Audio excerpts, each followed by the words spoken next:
Hello and welcome to the latest edition of IndyStar High School Hoops Weekly. I'm your host, Matt Glenesk. We are joined by IndyStar's high school insiders, Cal Neddenriep to my left, your right, and then Matthew VanTryon, who covers the girls' game for us all the way down there at the end. So we have the girls' state tournament. We have sectionals done and dusted. Had some upsets, some buzzer beaters, some really exciting stuff. And then the boys, obviously, conference races are heating up. We're starting to figure out who the best teams in the area are. If you've watched the show, you know how we do it here. Both Matthew and Kyle will give you 3 things they learned from this past week. We will then do the Fab 15, which is Kyle. He will tell you the top 15 teams in the area. And no Fab 15 for the girls this week, but we will do a Lucky 13 where Matthew ranks the top 13 teams remaining left in the state tournament. So without further ado, I will turn it over to Matthew VanTryon. What did you learn this week? So the big game on Saturday was the game between Fishers and HSC. Obviously, that was a rematch of their game from December, and it, kind of lived up to the hype as much as a game like that could have. HSC jumped out to a big lead early. It was 19-5, and it looked like HSC could run away with that game. They were really kind of clicking on all cylinders. Sydney Parrish heads to the bench in the second quarter with some foul trouble. Jackie Malucci exits with an injury.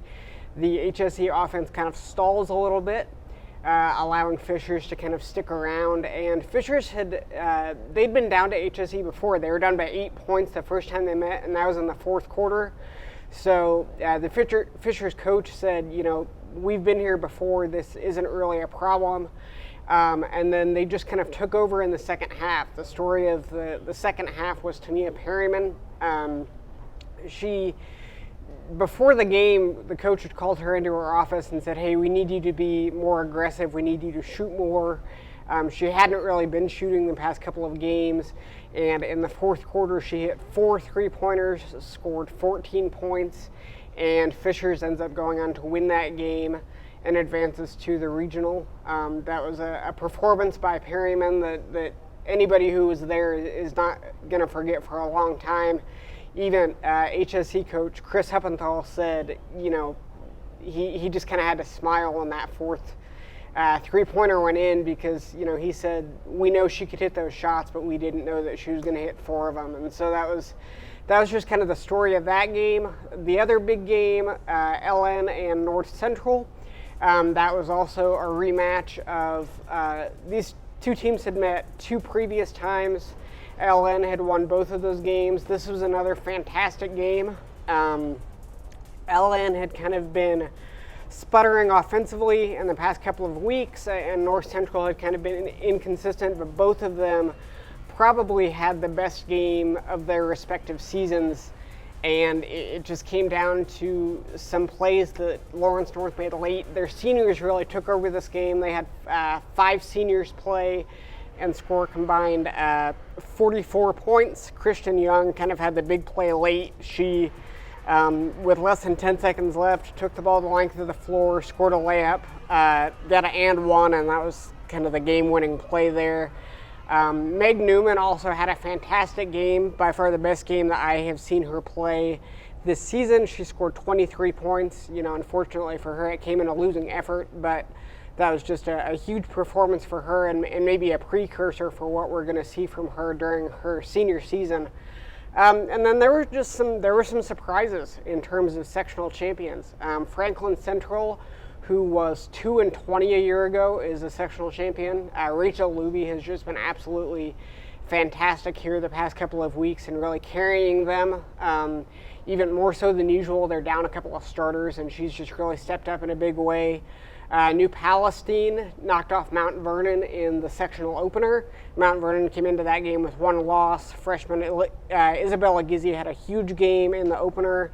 They go on to win that sectional. And then Covenant Christian in 2A knocks off University. University was the number 2 team in that class. Covenant Christian wins that game in the sectional semifinal and goes on to win their 6th straight sectional. So those were just kind of some of the big surprises, maybe out of teams that we didn't expect to be advancing this far that are still alive. Awesome. And again, Matthew will rank the 13 remaining girls teams here later on in the show and then also preview some of the big matchups for regional action.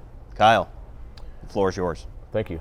Starting off, it was at Kokomo on Saturday for the 4-game basketball in Indiana event that was going on up there. Came for the second 2 games.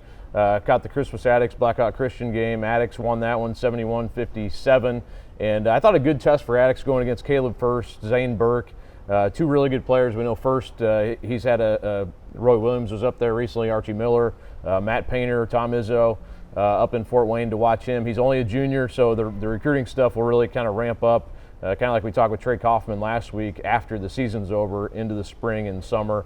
So looking forward to seeing where that goes with him. And he was great again. I mean, every game I see him, had 23 points, 11 rebounds, and I thought Addicts actually did a pretty good job. Tyron Rogers is a big guy, a senior, 6'6", who can kind of bang with him, and I thought he did a pretty good job of limiting First. But Zane Burke really hurt him, had 24 points. He's another guy to watch for that Blackhawk team, and they're going to be a handful, I think, in 2A this year. I wouldn't be surprised if we see him down here at Bankers Life later on in March. But Addicts gets a really good win, a solid win, continue to roll. I think with that team, it's not only the Sincere McMahon, but some of these guys on the front line, like Jalen Carson, really starting to play well. He's starting to get some Division I interest as well.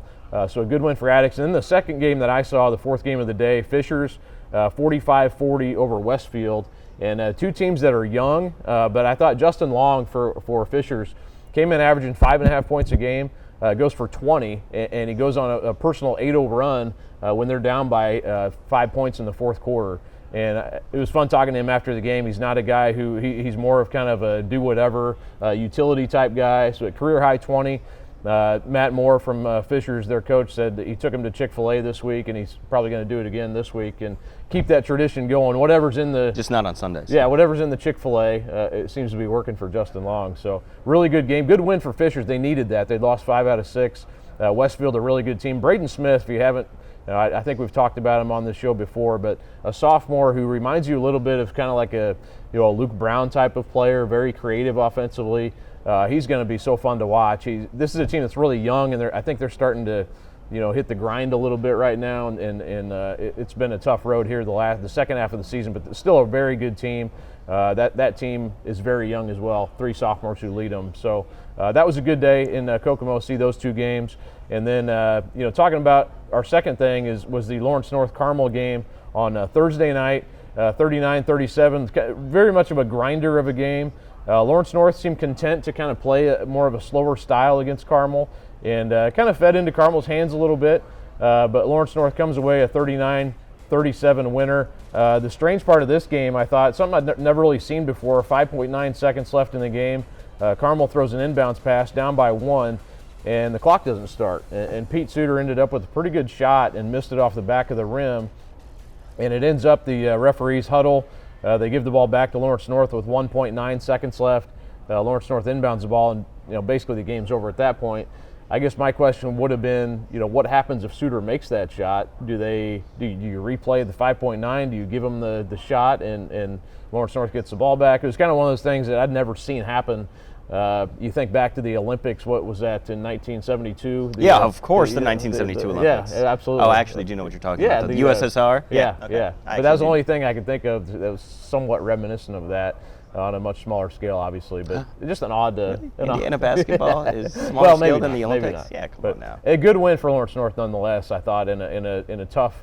tough game to play against Carmel. That Carmel is, and we talked earlier this year, way better than they were 2 months ago. And this team's going to be, I wouldn't be surprised to see them come out of the North, really. I mean, they could do it, I think.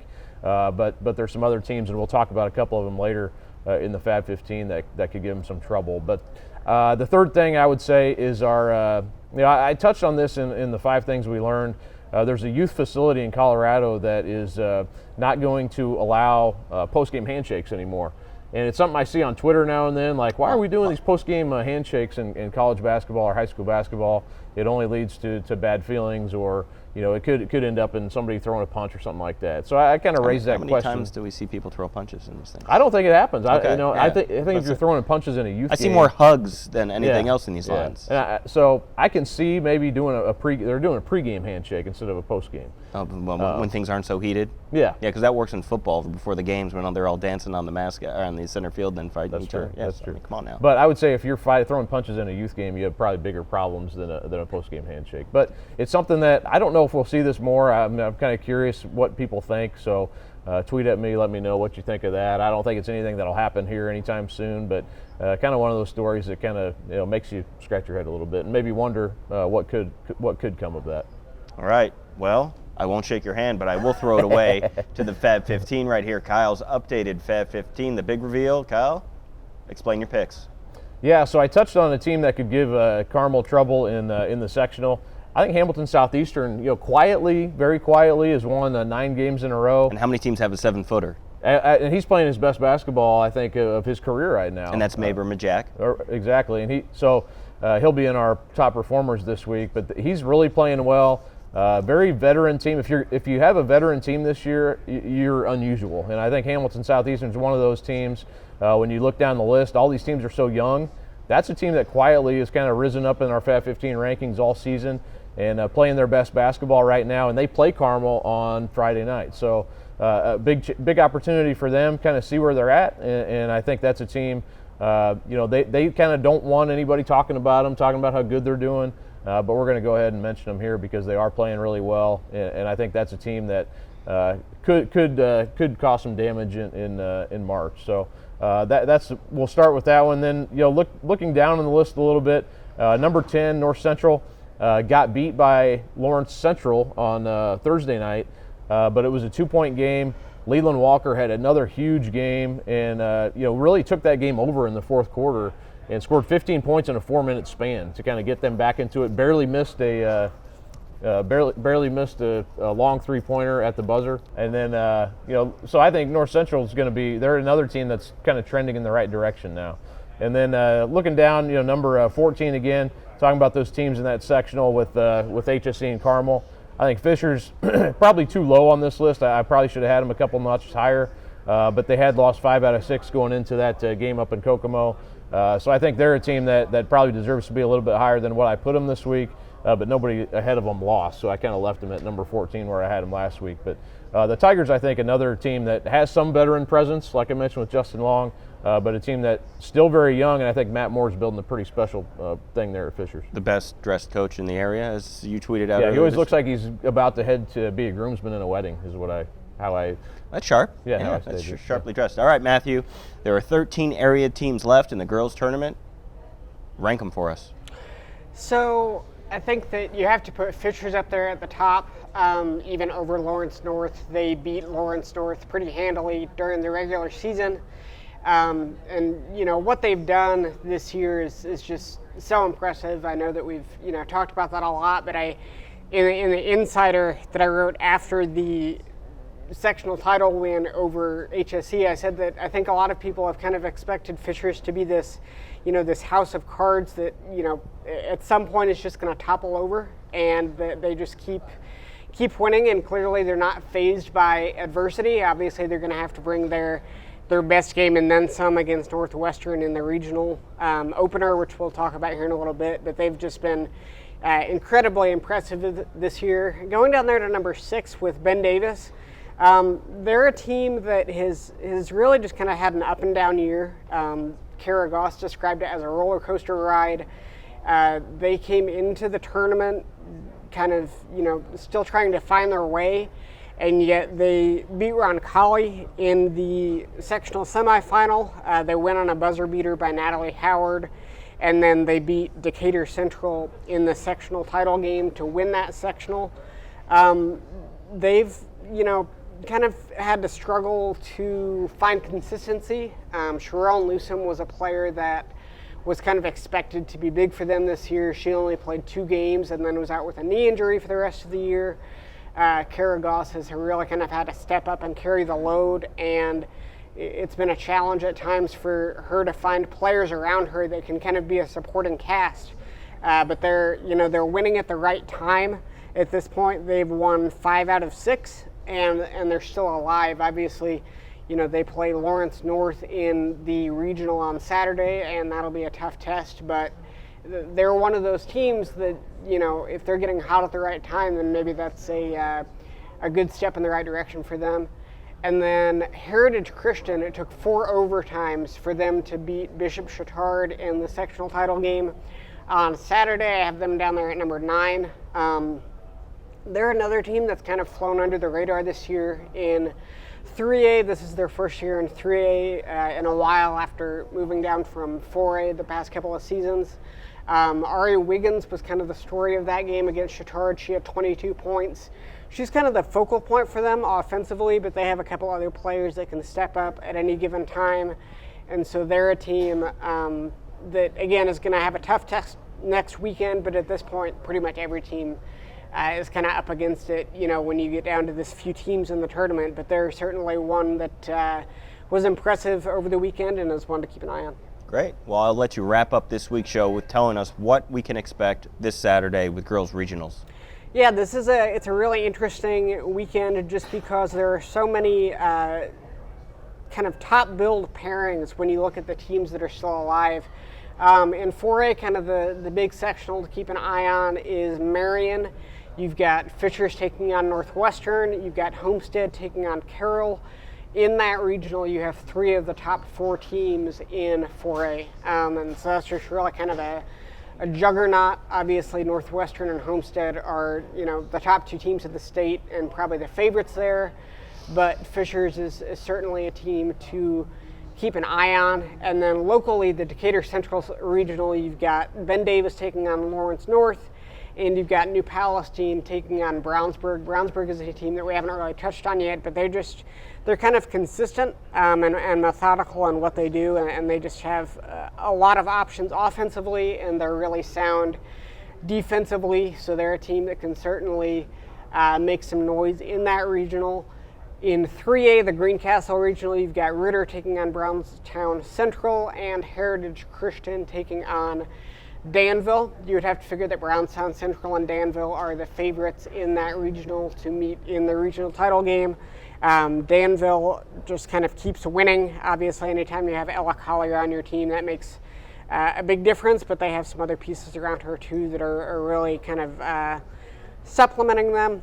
In 2A, at the Southmont Regional, Shenandoah and South Putnam face each other in one of the openers, and then Triton Central and Covenant Christian take each other on in the other opener. Triton Central is still undefeated. They're 24-0 on the season.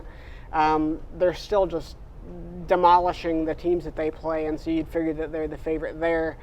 And then in Class 1A, the Southwestern Shelbyville Regional, North Central Farmersburg takes on Bethesda Christian, and Greenwood Christian takes on Jackson Dell. Bethesda Christian won their first sectional title in program history over the weekend, so they're a team to keep an eye on there. All right, sounds great. Well, be sure to follow all of Matthew's coverage all week long leading up to this week's regional, but also check with us on Saturday at IndyStar.com/sports for all your regional scores, highlights, photos, recaps. We'll have it all in one place for you like we did with sectionals.